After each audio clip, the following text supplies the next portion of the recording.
Bueno, pues hay una segunda ocupación, en este caso de un edificio abandonado en Costa Teguise. Los vecinos están altamente preocupados, sobre todo por la inseguridad ciudadana que eso genera y la insalubridad también que se genera en esa zona. Buenas tardes, estamos en Café de Periodistas y como siempre saludamos a todos los oyentes de Lancelot Radio y también a todos aquellos que nos ven a través de internet. Valentín Aviané, buenas tardes, ¿cómo estamos, Valentín? Buenas tardes, muy bien, Jorge. También está Erika Cerdeña, buenas tardes, Erika. Buenas tardes, Jorge. Y don Tomás, ¿cómo está usted, don Tomás? Muy bien, buenas tardes, muy bien. Bueno, pues en torno a esto de la ocupación, un tema que es muy recurrente en toda España, porque se produce en muchas ciudades, pero en Costa Teguise especialmente ha tenido especial repercusión, porque no es la primera vez que ocurre, y en este caso es el hotel, para que todo el mundo lo entienda, el hotel que está frente o detrás, mejor dicho, de Playa Roca, y que es un hotel que lleva ahí lo que le llaman el famoso esqueleto, y ya hay gente pues que se han tapiado algunas de las construcciones y se están pues poco a poco apoderándose de esa infraestructura que tiene propiedad, pero que está incluso dispuesta, según nos cuentan desde el ayuntamiento, de cambiar lo que eran unos complejos de apartamentos turísticos en hotel, pero no llegan a un acuerdo con el ayuntamiento. La realidad es que los vecinos, no sé si tenemos oportunidad de poder escuchar a algunos de los vecinos, vamos a escuchar lo que ellos denuncian. Con miedo. A mí me han llamado muchos vecinos y están muy preocupados por la situación. Tienen miedo de que esto se convierta en una favela, con la criminalidad, con drogas. El fin de semana pasado hubo una persona apuñalada en la puerta del bar. Luego de eso la cantidad de robos, han roto vehículos. Sé que mucha gente adentro está vendiendo droga a extranjeros. Aparte de eso, todavía no se termina muy bien de entender qué función cumple el ayuntamiento, ¿no? Digo, porque todas las personas que actualmente están viviendo ahí están empadronadas, o sea, están empadronadas como inquilinos o como propietarios de una estructura que en realidad está más cerca de una demolición que de una vivienda. Vivimos con mucha inseguridad, yo incluso ya ni voy a la parada de guaguas por la noche por miedo, voy a mi casa en taxi. Y muchas veces que estoy con la puerta del local cerrado. El año pasado ya me entraron 2 veces y con amenazas y todo. Y hasta hemos tenido gente por aquí haciendo pues sus necesidades. Aquí en el centro comercial lo hemos tenido que vallar y todo. Bueno, la verdad es que es una situación nada deseable, más allá de que hayan personas, los llamados sin techos, que son la mayor parte de ellos, porque después hay otra ocupación que es distinta. Allí son familias, gente que en fin, pero esto parece, según los vecinos, que se tratan de gente pues, sin techo que han ido ahora a vivir allí. A ver, parece evidente que por lo menos por las imágenes, lo que estamos viendo y por lo que dicen los vecinos, que vamos, yo los entiendo perfectamente, que estén preocupados. Digamos que estos ocupas son gente que está en la marginalidad, eso es evidente. Entonces aquí yo creo que... es distinto, al otro edificio sí, porque ocupado. Porque el otro edificio son gente, familias que no tienen donde alquilar o no tienen los recursos económicos suficientes. Aquí es otra cuestión, evidentemente. Yo si fuese vecino estaría también preocupado. Pero aquí de lo que hay que hablar, supongo, es de qué solución se le da, porque habrá que darle una solución y ahí tiene una responsabilidad el ayuntamiento y también el propietario. Erika, ellos piden una solución policial, que vaya al ayuntamiento allí y que los eche fuera, porque efectivamente no podrían entrar en una propiedad privada, ni pueden estar levantando, algunos han comprado hasta bloques y han puesto como bloque, aunque no creo que no le han puesto cemento, pero sí le han puesto bloque para cerrar una parte, en fin. A ver, yo tengo entendido que la policía va habitualmente, o sea, se ha incrementado la presencia policial en esa zona justamente por esos incidentes y esos altercados. Tú dices, diferencias bien la otra propiedad ocupada, eso no quita... Tampoco la justifico, pero por lo menos tiene un... Sí, pero lo que yo quiero decir es que eso no quita... me da a mí que tiene otro tipo de... Eso no quita para que en esta... Aunque habrá de todo tipo de gente. Eso es lo que yo iba a decir, que no quita para que en esta propiedad se hayan instalado personas con todo tipo de perfiles y que 2 o 3 sean las que están generando esos problemas. Aquí sí que es verdad que a mí me gustaría escuchar un poco más y no sé si es que me pierdo o es que la ley es lo que hemos hablado muchas veces, que que al final hay lagunas que son las que se aprovechan y por las cuales no se puede, tampoco vas a echar a una persona, quiero decir, pero es que eso no es ni un techo, o sea, habrá que, yo opino como Valentín, habrá que escuchar al ayuntamiento porque ahí sí que es verdad que yo entiendo que tiene que existir una intervención superior, toda vez que seguramente, insisto, no sean solo gente, entiéndaseme lo que quiero hablar, problemática, de las que hacen sus necesidades o de las que queman o de las que tal, sino que ahí habrá gente que de verdad no quieren tampoco estar ahí al lado de esas otras personas. Ayer ya se produjo un incendio, pero creo que fue de rastrojo, ahí en esa misma zona. Tomás, venga, busca una solución. Solución, está bien. Bueno, lo primero que es una vergüenza que esa estructura lleve ahí pues como 2 décadas aproximadamente. A la entrada de Costa Teguise, de una zona turística, afeando el paisaje, sin ningún tipo de sentido estructural ni de nada parecido.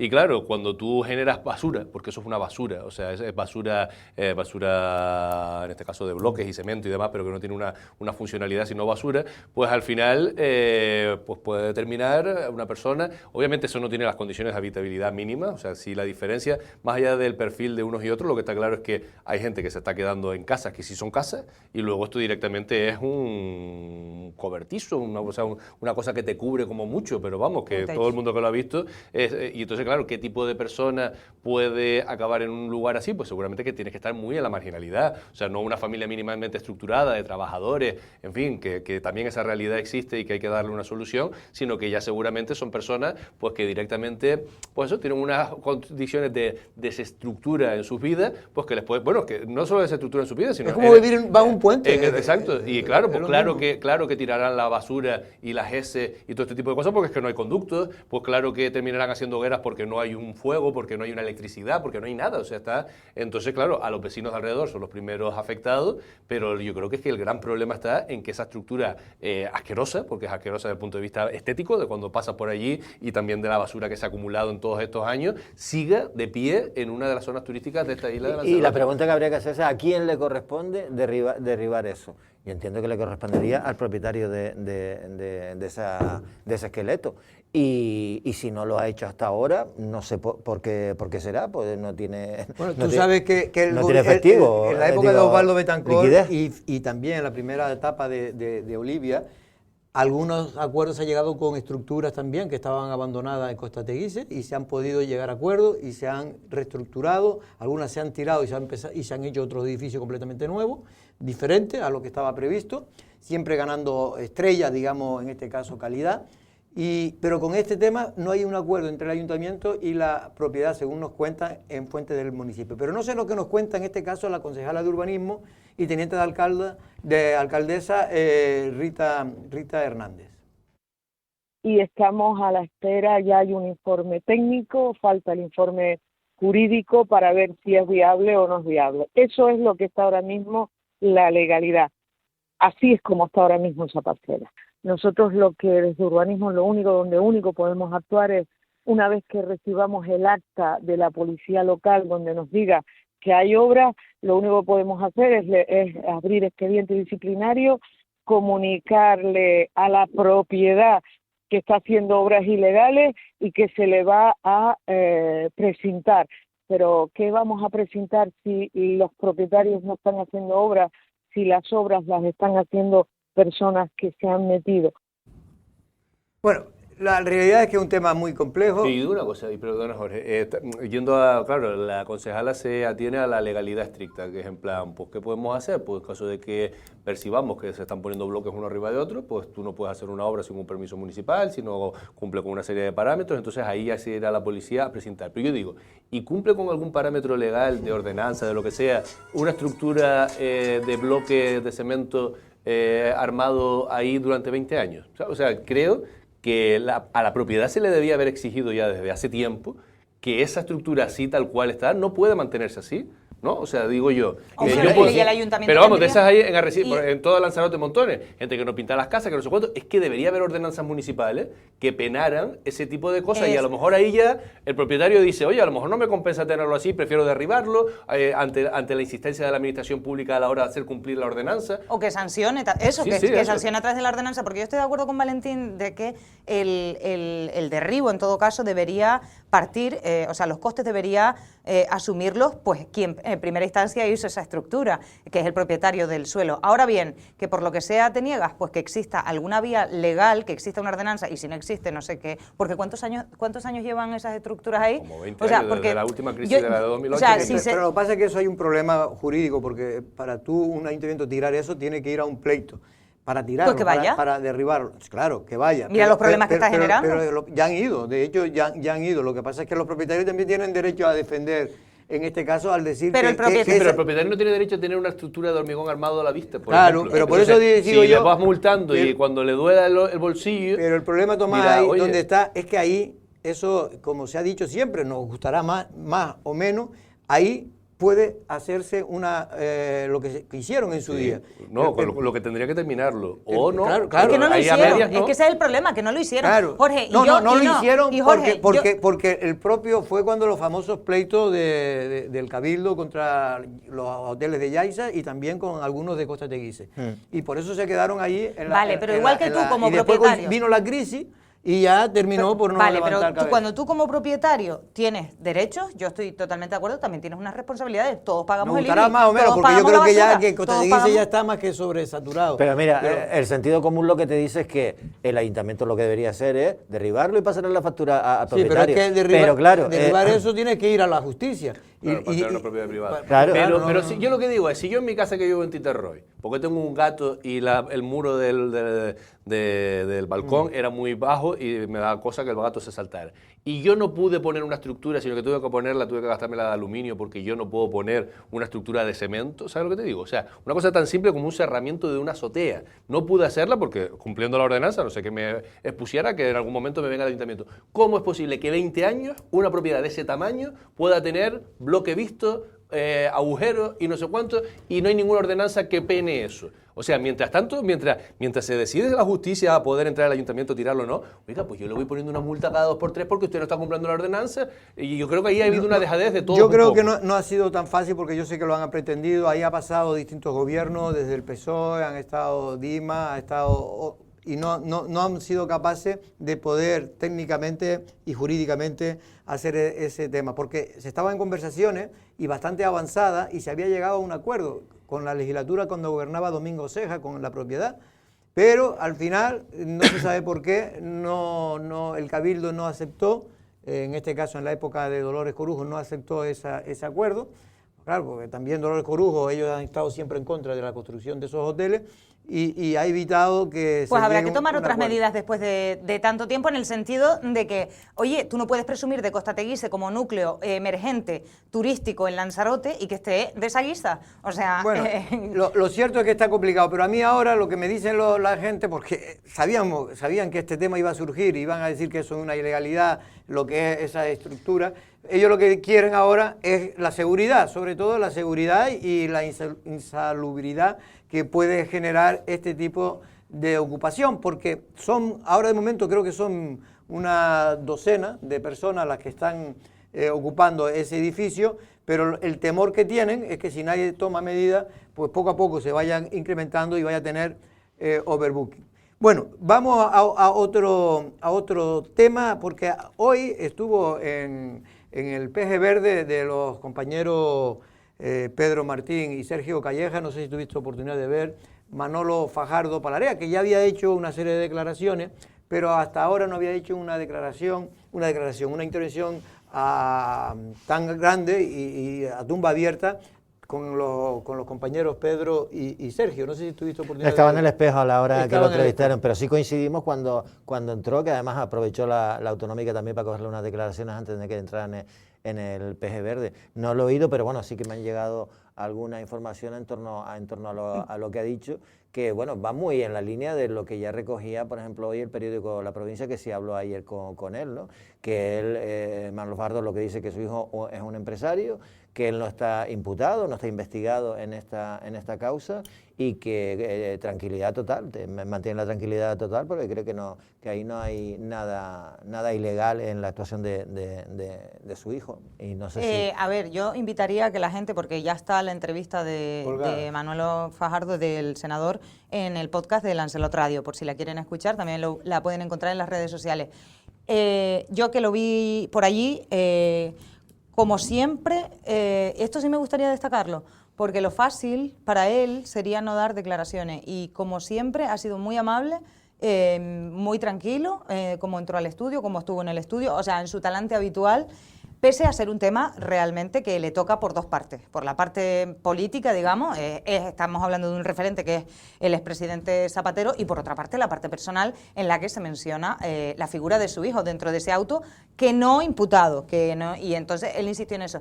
Y sí que le vi hacer una parte de su intervención, planteó una serie de cuestiones al aire que son son paralelas a las que planteaba ayer el presidente del gobierno, Pedro Sánchez, y es que a él le sorprendió cuando leyó el auto, a Fajardo Palarea le sorprendió al leer el auto que encontró cuestiones idénticas tal cual estaban planteadas en el auto a las declaraciones que habían hecho semanas previas y días previos dirigentes populares o portavoces del Partido Popular, auspiciando la comisión de investigación de Coldo, ¿no? Exactamente, que pasaría algo así. Entonces, eso es lo que a él le llamó la atención apuntando a esas posibles filtraciones hacia el Partido Popular. Bueno, que ya, por cierto, en este sentido hay que decir que, porque también se ha dicho muchas veces que ya el propio Feijóo hizo preguntas en el propio Congreso de los Diputados en referencia a una información, hay que decirlo, que ya habían revelado, porque esa información que dice el Partido Popular no es tanto del Partido Popular. La filtración, en cualquier caso, la han tenido medios de comunicación como El Debate, digitales y otros más que han ido publicando desde hace tiempo temas relacionados con la imputación de y es que hay que recordar una cosa nada más, que es que los directivos de Plus Ultra y Julio Martínez fueron detenidos en diciembre del año pasado, sí. Y después ya fueron puestos en libertad, y bueno, ellos también pueden tener, digamos, contacto con medios o soltar información. O incluso con la policía puede tener filtraciones algún periodista, porque hay periodistas que son buenos y tienen buenos contactos dentro de la policía. ¿Quieres oír un parte primero antes de hablar, Tomás, por si acaso, para que no metas la pata? Igual la meto de todas maneras. Es una broma. Vamos a oír a Manolo Fajardo, que efectivamente, como bien dice Erika Cerdeña, mostró en todo momento un talante sereno, y además reconoció que está pasando un mal trago, porque aquellos que somos padres, pues entendemos y nos ponemos en el lugar de que puede estar en este momento Manuel Fajardo Palarea, el senador del PSOE de Lanzarote. A José Luis no le mandé mensaje, obviamente, en cuanto conocí el contenido del auto, porque para mí es un amigo, y tengo plena confianza en él. Y con respecto a Venezuela, no me importa decirlo, una vez al año voy. ¿Una vez al año? Sí, una vez al año. A visitar a tu, por el a visitar a tu hijo. Hombre, claro, lo que faltaba. Porque perdón, el año pasado no fui. El año pasado no. ¿Pero tu hijo vive allí? Sí, claro. Vive, ¿no? Está residiendo allí, ¿no? Sí. No contemplo esa posibilidad y por tanto no me hago esa pregunta, sinceramente, Sergio.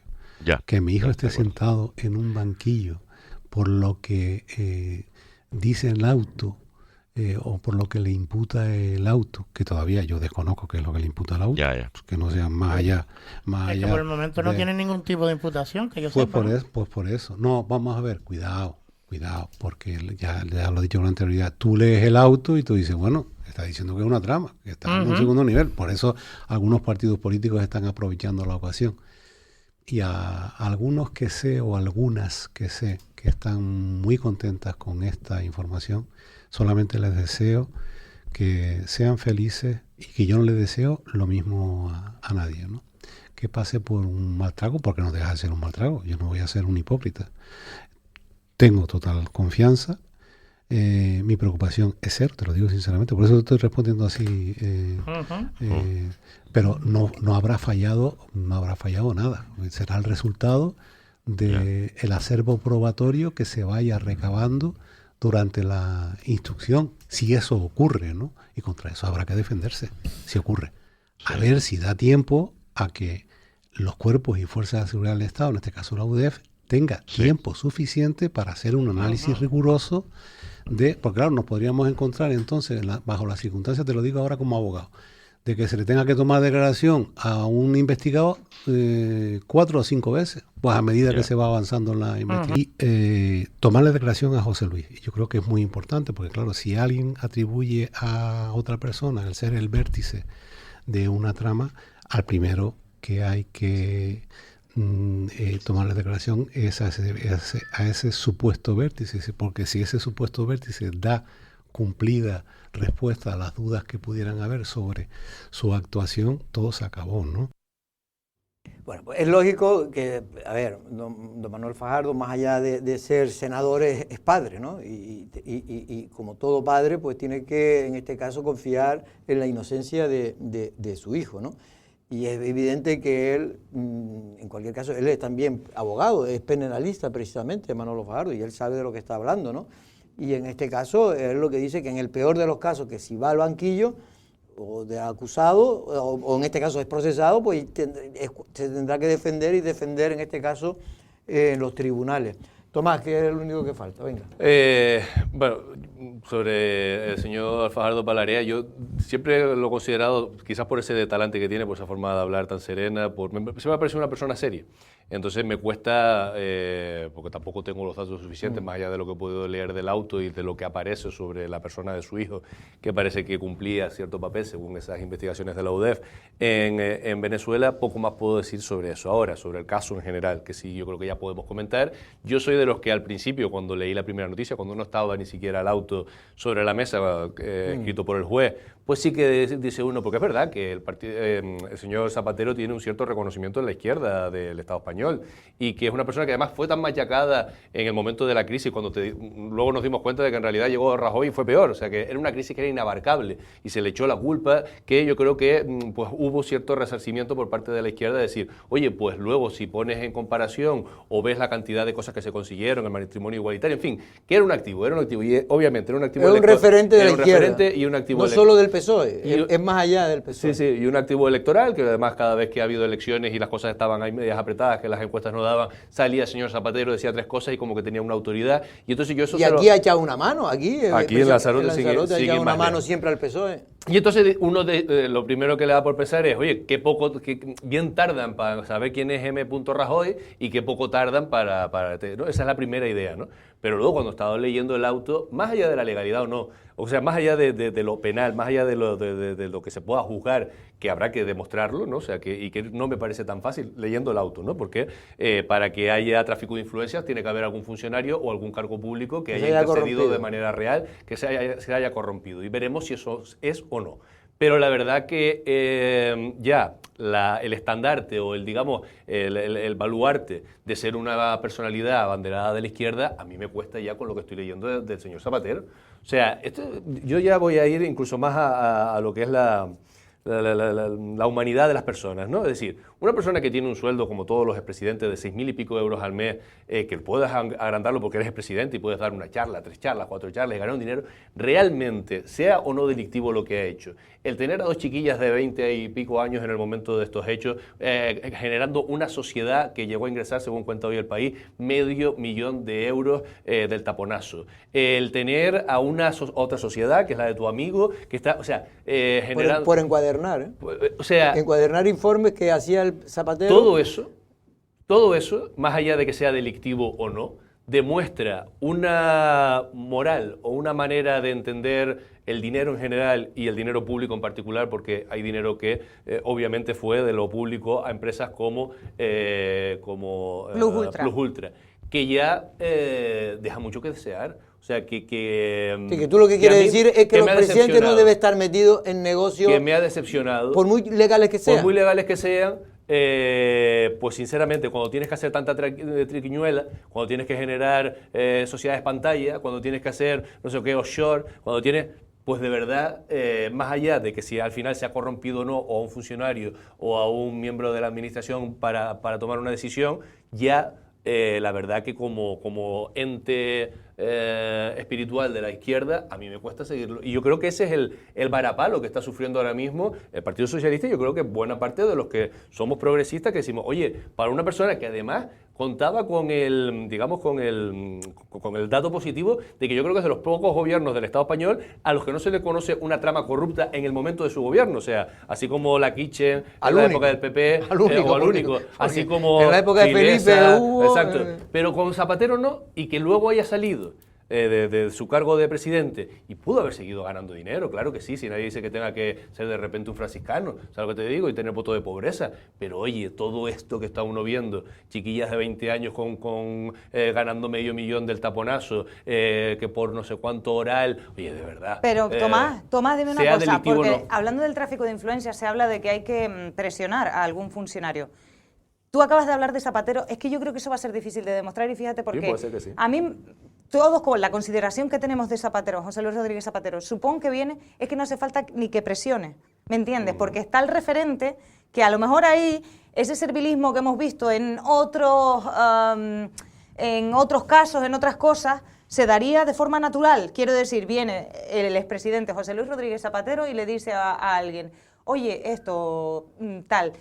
Y yo creo que hasta lo hace sin presión y sin nada. No sé si me estoy explicando lo que quiero expresar. Sí, que más allá del delito, solamente su personalidad ya generará una influencia, pero precisamente, o sea, todo lo demás... Hay que ser responsable con esa influencia. Que es la política. Pero el problema están los lobbies, que han existido siempre y que son legales, pero es que eso es legal, siempre claro. que tú no presiones a ningún funcionario. Es decir, el lobby es aquella persona que de alguna manera tiene por sí solo ser influyente, por sí solo, para empresas que dicen, oye, pues tener a este hombre de asesor, pues nos interesa porque es un hombre que conoce gente, que tal. Pero no es que está presionando a uno para que haga una ilegalidad. Ahí es donde está el delito. El delito en este caso es si se presionó para que se le diera a Plus Ultra 53 millones de euros, a pesar de que no tenía los papeles en regla para poder recibir ese dinero, entre otras cosas porque no se permitía que tuviera deuda a la seguridad social, y esa compañía antes del rescate ya tenía una deuda de, creo que era de $500,000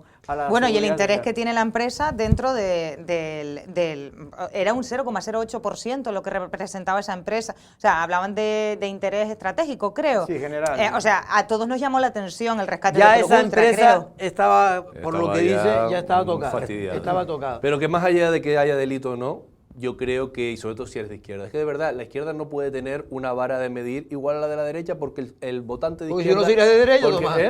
Si no serías de derecha. No, claro, pero no puede tener la misma vara porque el votante no tiene la misma vara de medir. Claro que no. O sea, el votante de izquierda, cuando ve a un señor subido a un estrado, dando un discurso antes de unas elecciones y sentando cátedra, es porque cree realmente que está actuando en su vida privada, en lo que tiene que ver por lo menos con el dinero, que está actuando desde una ética, ¿sabes?, que no, en la que no entran ni sociedades offshore, ni sociedades pantalla, ni niñas de 20, niñas no, chicas jóvenes, quiero decir, 20 y pico años ganando $500,000. No, eso no es, o sea, no es, por mucho que luego no sea ilegal, no es lo invalida como referente. De todas maneras, rompe la imagen que pueden tener. Hay que poner normas. La moralidad hay que poner normas. Mire, por ejemplo, con este gobierno, con el gobierno de Sánchez, estaba ya elaborado, lo que pasa es que no se ha podido aprobar porque no tiene ni mayoría, el estatuto de los expresidentes. Claro. Para, entre otras cosas, lo que estaba diciendo Tomás, es decir, que tiene su sueldo y tal, pero ponerle filtros para que después no tenga una actividad empresarial. Y esto es igual, por ejemplo, que las puertas giratorias famosas.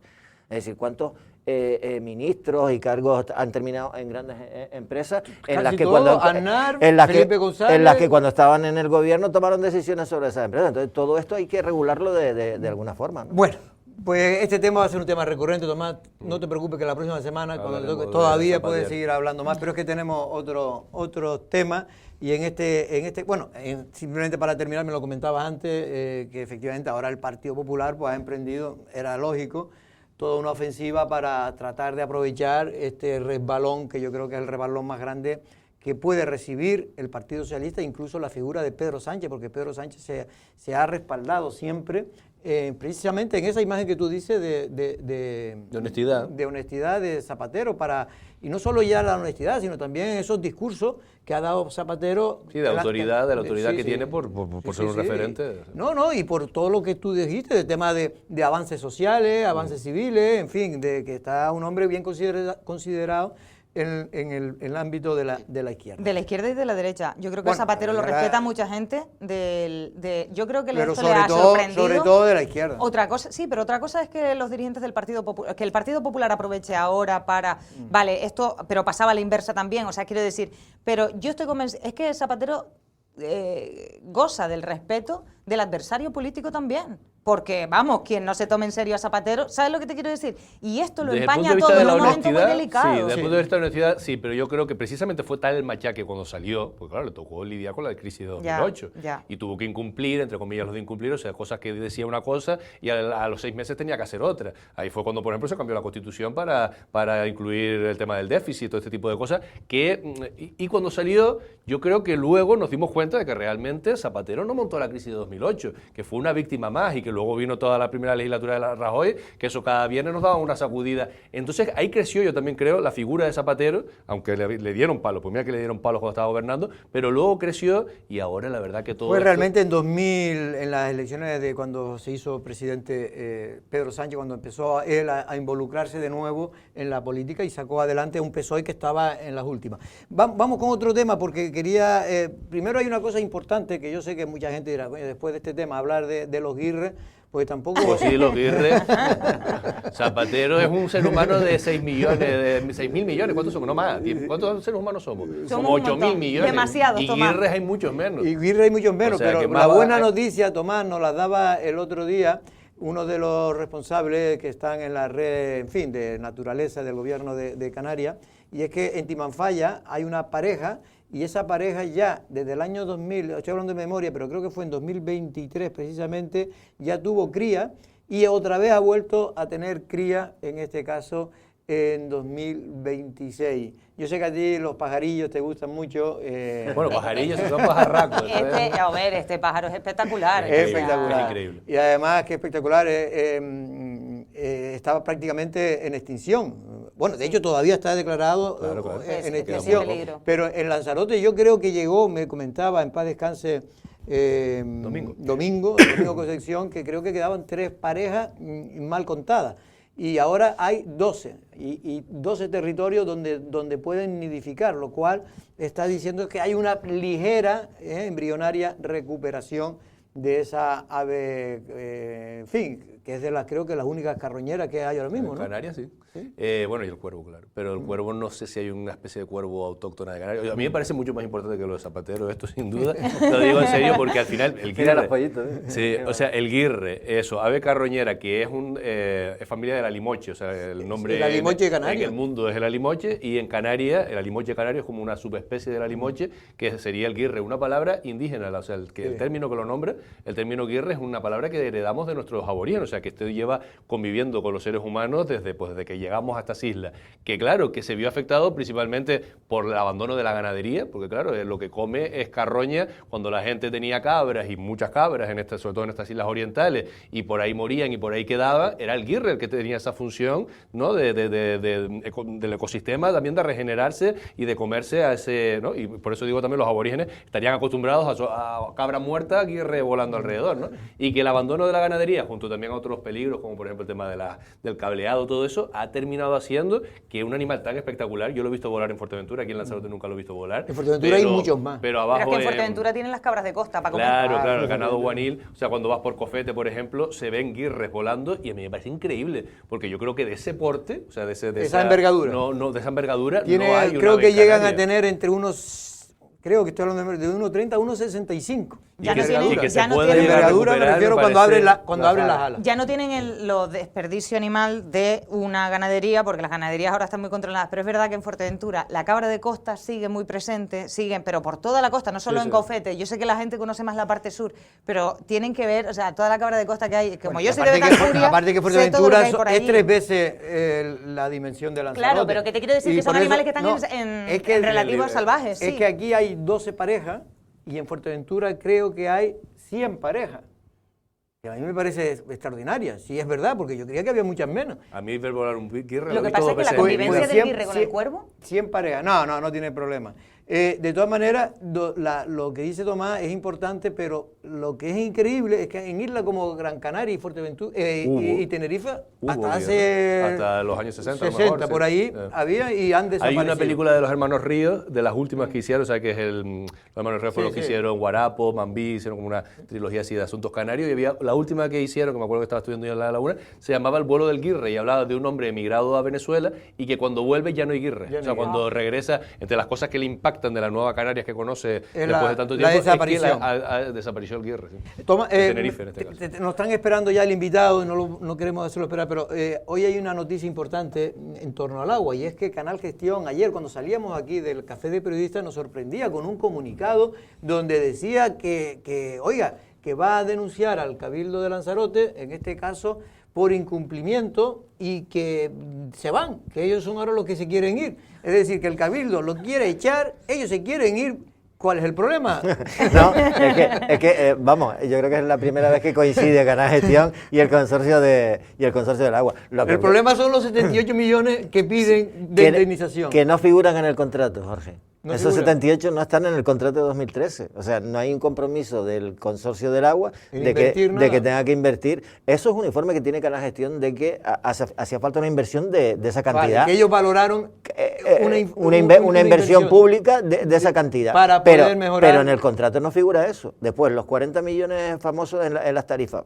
Eso se lo ha reconocido hasta el Tribunal Superior de Justicia de Canarias. Pero ¿qué ha pasado? Cuando ha llegado a la Comisión de Precios de Canarias, le han dicho, oiga, aquí no se puede subir la tarifa, sí sigue perdiendo el 55%. Y después lo otro, que es lo que más me ha sorprendido, los 50 millones famosos, que fue el canon inicial que se utilizó para pagar a los acreedores y que evitó que fuesen contra los miembros de los dos últimos consejos de administración de INALSA. Eso, decía el comunicado, no es que si se hubiese utilizado ese dinero para infraestructura, ese dinero era un canon y era el consorcio quien decidía en qué lo tenía que utilizar, y lógicamente lo que tenía que hacer era pagarle a la gente que le debía, más allá de que eso solucionó la vida digamos personal de los políticos, tenía que pagarle a Endesa, tenía que pagarle agua filtrada, Hacienda, todo, etcétera.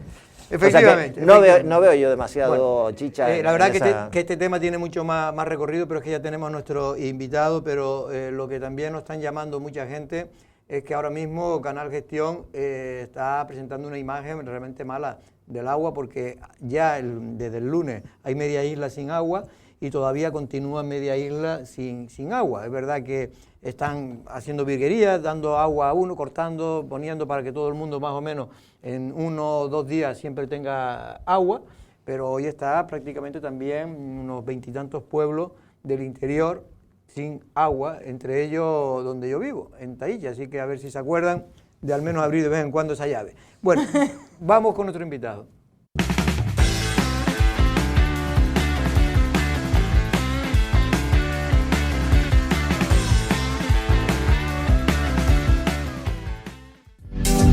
Hoy todos buscamos llegar más lejos, gastar menos y movernos de una forma más inteligente. Con la gama super híbrida de Omoda Ya-EQ, disfruta de la eficiencia de una conducción híbrida. Pensada para el día a día y también para tus escapadas. Ahora desde 21.750 euros y con 7 años de garantía. Descúbrela en Lanzarote, en calle Escotilla número 37, Arrecife. Omoda Ya-EQ Canarias. Consulta condiciones en nuestro concesionario o en omodayaeqcanarias.com.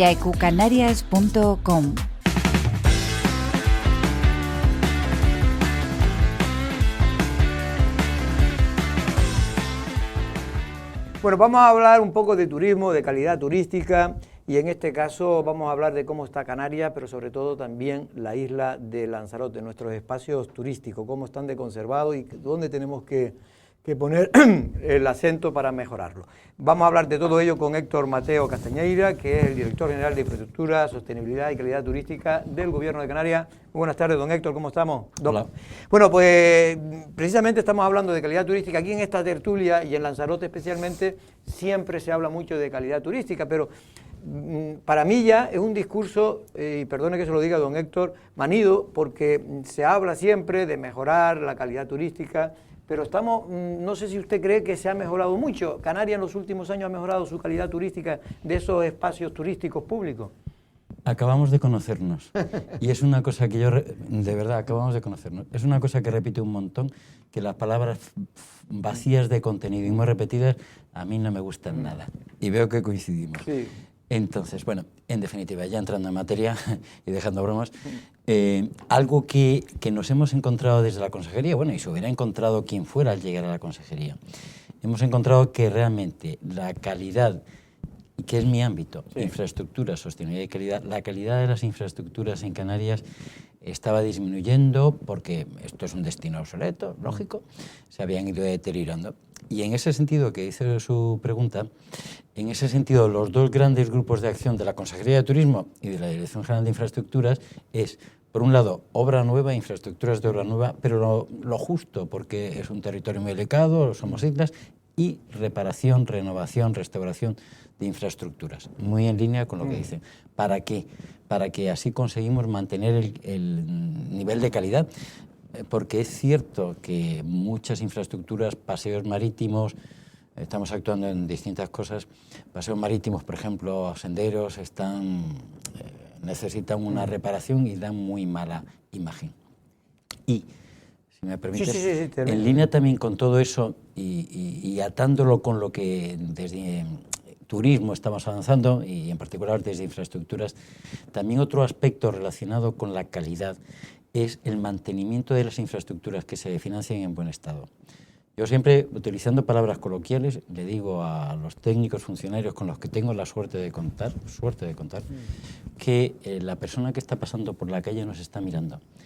Y está mirando esas infraestructuras que han costado un dineral y que se han pagado con dinero suyo y de todos nosotros y que pueden estar en mal estado y deterioradas y museos no abiertos. Y por eso, y eso sí ha sido empeño desde esta Dirección General, por eso desde las órdenes concedidas en el 25 e infraestructura no se había hecho, en las órdenes de subvención concedidas a ayuntamientos y cabildos, que es lo que hacemos para infraestructuras, se exige que en al menos los primeros 5 años, una vez acabada la obra financiada, en los al menos 5 primeros años, el ayuntamiento o cabildo que ha recibido la obra, que se ha financiado previamente, se compromete a mantener el paseo marítimo o museo en buen estado y si no, porcentaje de devolución. Pues una buena medida, porque efectivamente yo siempre me he quejado que se entregan obras y después se van deteriorando en el tiempo y al final se convierten de nuevo en algo que hay que mejorar. Y yo, antes dejo a mis compañeros, pero simplemente Canarias siempre ha hablado de cambiar su modelo turístico, ¿no? Y yo creo que para cambiar su modelo turístico, buscar un turista de más calidad, también tenemos que mejorar nuestros espacios, como usted bien dice, ¿no? En este caso, desde su departamento, ¿qué políticas concretas se puede hacer para que eso ocurra? Y volvemos a lo de estar en línea. Acabo de venir del Cabildo a la entrega de los distintivos SICTED. Y me pueden decir que qué tiene que ver eso con la pregunta. No, eso tiene que ver con la pregunta porque ese empresario, ese dueño de un bar, un restaurante, un hotel, un club de buceo, hace un esfuerzo económico, y lo digo de corazón, hace esfuerzo económico dentro y después sale a la calle y ve la acera como la ve. Tenemos las responsabilidades de la administración pública, y lo digo de corazón, en también esforzarnos en que lo que se invierta sea rentable, sea necesario, se mantenga en buen estado. Y eso, y con eso que logramos, con que, por un lado, responder a lo que hace la iniciativa privada, y por otro lado también lo que hace es crear un buen conjunto de destino que logremos que el nivel de calidad del turista que llega se mantenga o incluso aumente. Lo que sí está claro es que ya llegamos a un volumen de turistas que ya rondan los 18 millones anuales, cierto. Que debe ser ya casi el tope, porque yo creo que mucho más... Cierto bueno, es verdad que siempre se puede crecer lo que uno quiera, pero para lo que pretendemos la mayor parte de los canarios, yo creo que lo que queremos es que haya también una disminución incluso de turistas, ¿no? Cierto que, claro, esta cifra en un Baleares o en un Levante, dirían, pues 18 millones en 2-3 meses es una barbaridad. Aquí no es estacional, se reparte a lo largo del año. Pero lo que sí es cierto es que todos estamos remando por el aumento del gasto por turista, meridianamente claro. ¿Cómo se consigue aumentar el gasto por turista? Por lo que también, esa palabra que no quiero que sea repetida, que sea una realidad, nuevas experiencias. Eso es que el turista gaste. ¿Con qué? Con nuevas actividades, con actividad empresarial, con más restaurantes, más museos, más bodegas visitables. Aquí hay un montón.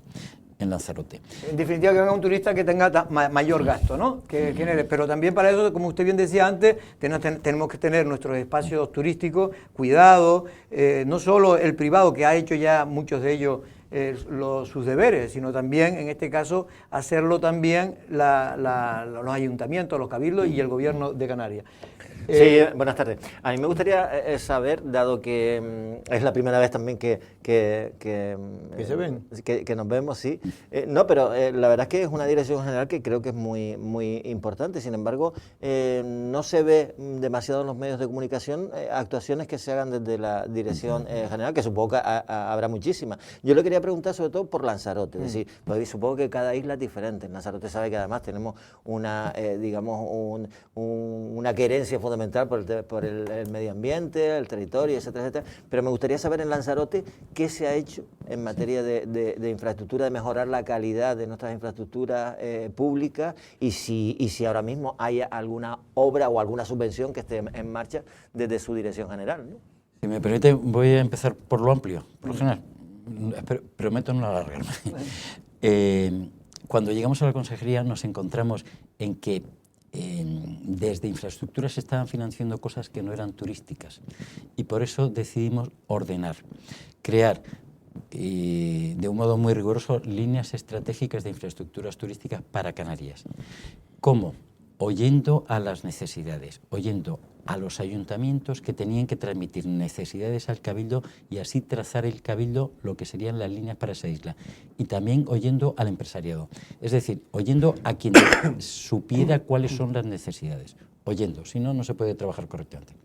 Toda esa información se recibió de los ayuntamientos y cabildos y se hizo un primer borrador de las líneas estratégicas. Se les mandó el borrador, lo aceptaron, bien.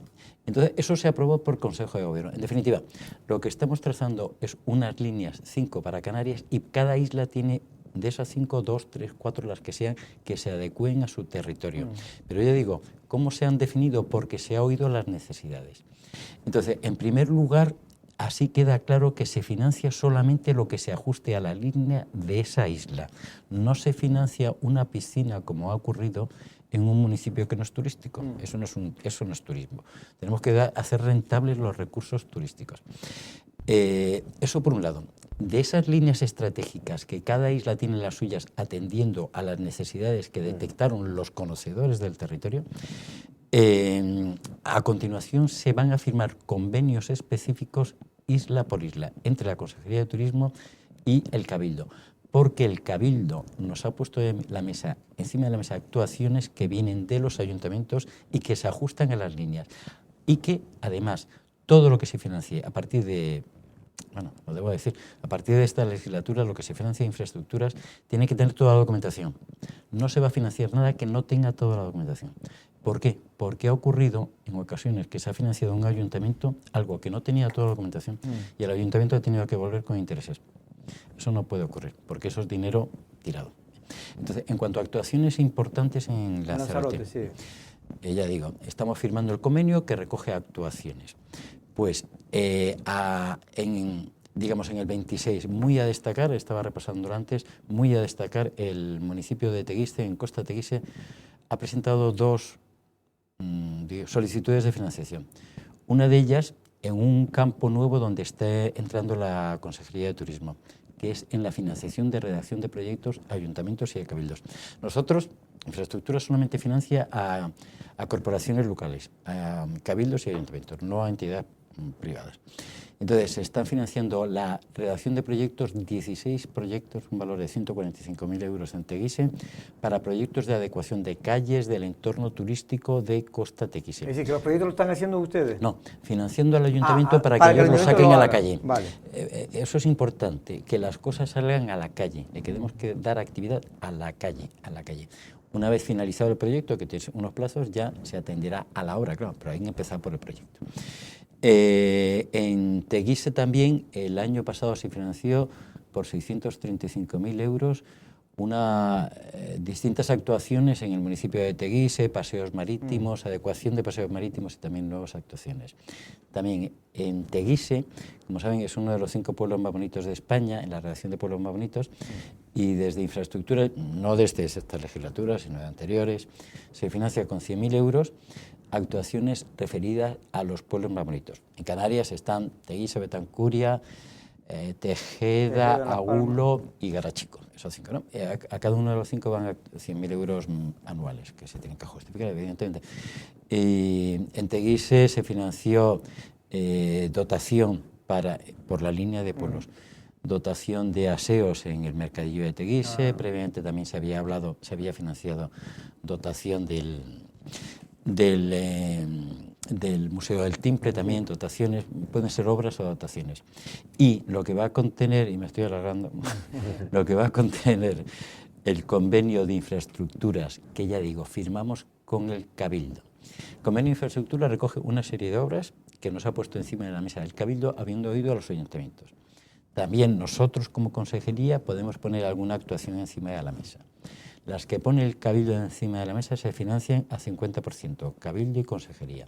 Acabo de felicitar al presidente porque lo lleva avanzadísimo el trabajo. Esas actuaciones se financian a 50%, las que nosotros ponemos encima de la mesa a 100%. En ese conjunto de actuaciones, bueno, y no se lo dije al presidente, hay una de ellas, son 5, pero una de ellas es la restauración del muelle comercial, que es eminentemente... El muelle comercial... no el muelle de barcos, sino lo que se conoce como el muelle comercial. Estoy muy ilusionado porque es un restaurar parte del patrimonio. También va a ser la restauración para uso de la antigua pescadería. Eso va a ser... ¿Está aquí al lado? Sí, vamos a darle la financiación desde infraestructuras a GESProtur para... ¿Es decir, que ahí se va a hacer algo en la pescadería? Sí. Pues ya era hora, porque la verdad es que se estaba cayendo a cacho. Sí.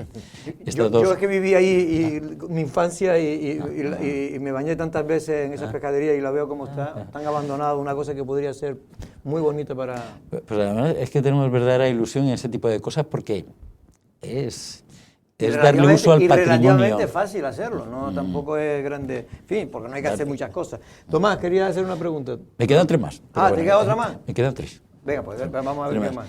Una de ellas es en mejora de viales en Puerto del Carmen, en Tías. Otra de ellas es mejora de marquesinas en Yaiza.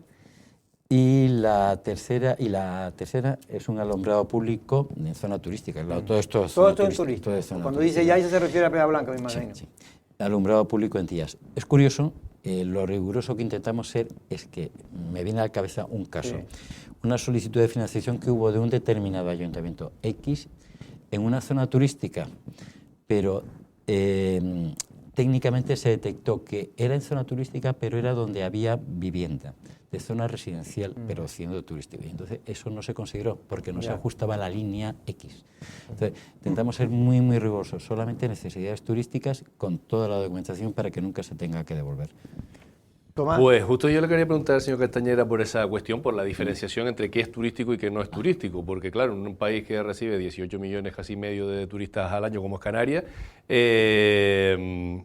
por ejemplo, pienso en Arrecife, que es el sitio donde yo vivo, no lo consideramos turístico porque no es una zona turística, pero sí es verdad que hay muchas infraestructuras que en su momento sí fueron pensadas como turísticas o que sí, pues con la cantidad de cruceristas que recibimos, si queremos meter a Arrecife en el circuito del turismo para beneficiar a la economía local, qué sé yo, el Charco de San Ginés que se construyó pues seguramente en los años 80, museos que no tenemos, lo único que hay es el MIAC que creó Manrique a mediados de los años 70, 76, 77, en fin, a mí me da la impresión de que tengo 42 años, de que en mi vida, ¿no? Por ejemplo en Arrecife, salvo cuando tuvimos un consejero de turismo de Lanzarote, que era Juan Carlos Becerra, que ahí sí es verdad que pusieron aceras hasta en Gargana Alta, ¿no? O sea que era una cosa que turismo valía para todo, porque era el consejero de la isla, pero es que ni siquiera aquellas cosas que sí se pueden considerar medio turísticas. Mi pregunta sería esa, ¿dónde ponemos el límite de qué es turístico y qué no? Por ejemplo, Arrecife es turística. Es que eso es una cuestión que ha surgido mucho con la FECAM, con la parte turística de la FECAM, y lo que hemos definido son líneas estratégicas, o sea, puede ser un municipio que no sea turístico y resulta que haga un museo con un fin turístico y no siendo un municipio turístico. Hombre, en Lanzarote no sé cuál podría ser no turístico, pero bueno.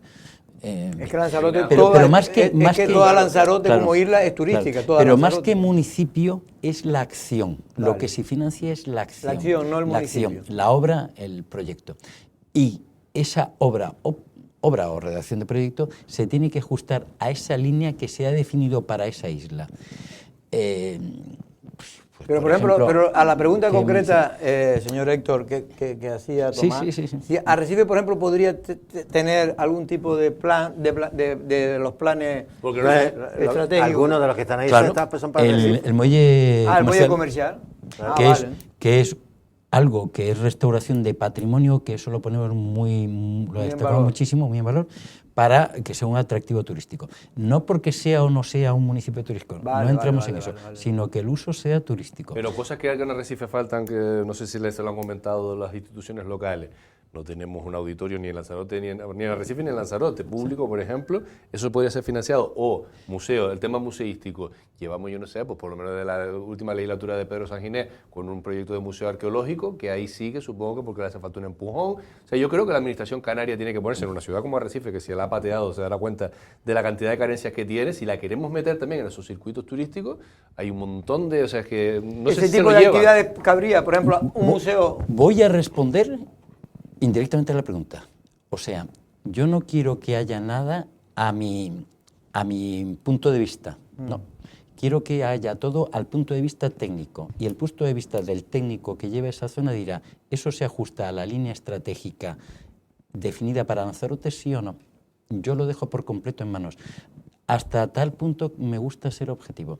Que a nivel técnico, que la verdad es que contamos con unos técnicos de un rigor tremendo, a nivel técnico lo considere que se ajuste a la línea, no que el municipio sea turístico o no, sino que se ajuste a la línea. A la línea que ustedes se han marcado para beneficiar a toda la calidad de una isla, ¿no? En este caso. Que se hayan definido atendiendo a las... Y se definieron atendiendo a las necesidades que se encontraban y que participaron todos los ayuntamientos de la isla. Se tuvo en cuenta los 88 municipios de la isla. Un trabajo magnífico. O sea, los ayuntamientos dijeron las necesidades, dijo, yo necesito arreglar la plaza de no sé dónde. Todas esas necesidades llegaron al cabildo respectivo y el cabildo definió la isla para su isla. Y esa información llegó a la consejería. Se revolvió y salieron 5 líneas para todo Canarias y Lanzarote 3. Y ya digo, si resulta que el museo etnográfico, el arqueológico, se ajusta a las líneas definidas para Lanzarote, pues claro, cabe. Señor Héctor, ya no tenemos que ir, se nos ha acabado nuestro tiempo, pero me gustaría, de lo que usted está diciendo, por ejemplo, en Lanzarote, ¿usted diría que falta mucha infraestructura, en este caso turística, para mejorar el destino? La verdad es que... Usted me imagino que conoce bien Lanzarote, sí, ¿no? Yo soy de Fuerteventura. Vengo muchísimo. La verdad es que en Lanzarote... ¿Pero de los Castañeiras de Fuerteventura? Sí. La verdad es que Lanzarote es elogiable como tiene todo tan cuidado, todo tan perfecto. No, pero poco a poco ya Fuerteventura nos está adelantando por la izquierda, ¿eh? Sí, tenemos que todos ponernos en el nivel de Lanzarote. Pero enhorabuena cómo está Lanzarote.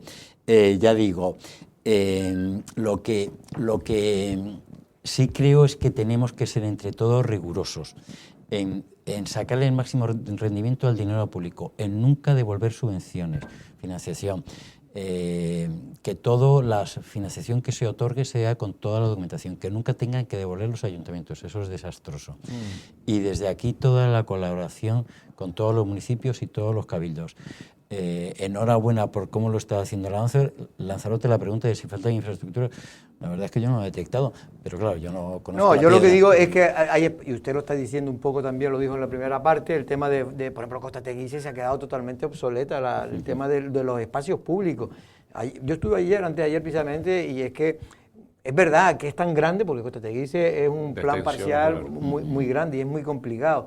Pero las partes se están mejorando, algunas de las partes de la primera línea sobre todo, pero la segunda fila, está hecho un desastre, un abandono total y absoluto de los espacios públicos.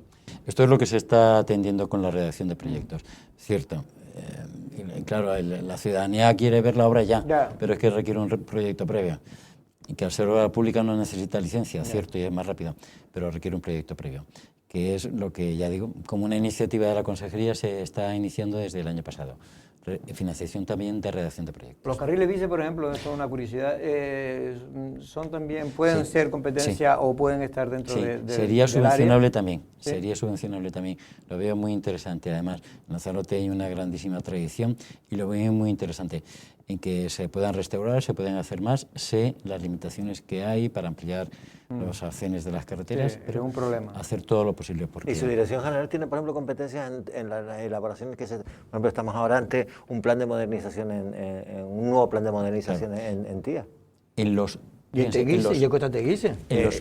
Ahora hay previsto uno en Costa Teguise y otro en Tía ya está, Blanca. de hecho, en Tía está aprobado ya el plan. Sí, lo que pasa es que también dependía, no sé el papel que juega ahí el gobierno de Canarias. En los PMM, en los planes de modernización, no entra infraestructuras, pero lo que sí hemos iniciado el año pasado también, los planes de accesibilidad turística. Ya me he encontrado determinadas zonas que hay que tocarlas, que hay que hacer algo, ¿no?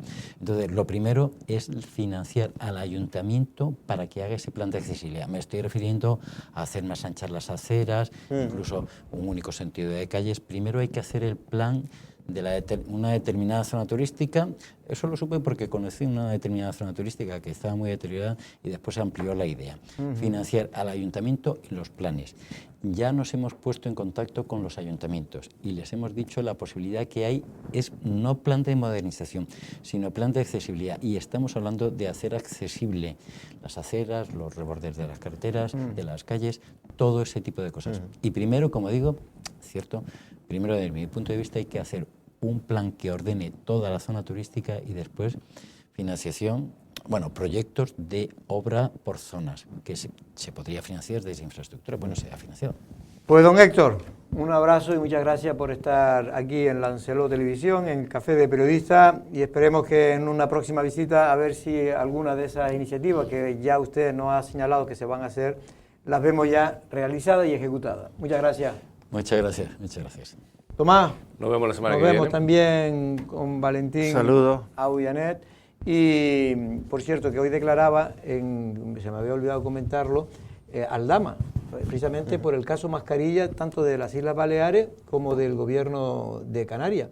No sé lo que ha dicho, ¿has tenido oportunidad de ver? No lo he visto. No lo he visto, pero bueno, mañana vamos a comentarlo y lo analizaremos en Café de Periodista. No es una amenaza, mañana a la misma hora. Buenas tardes.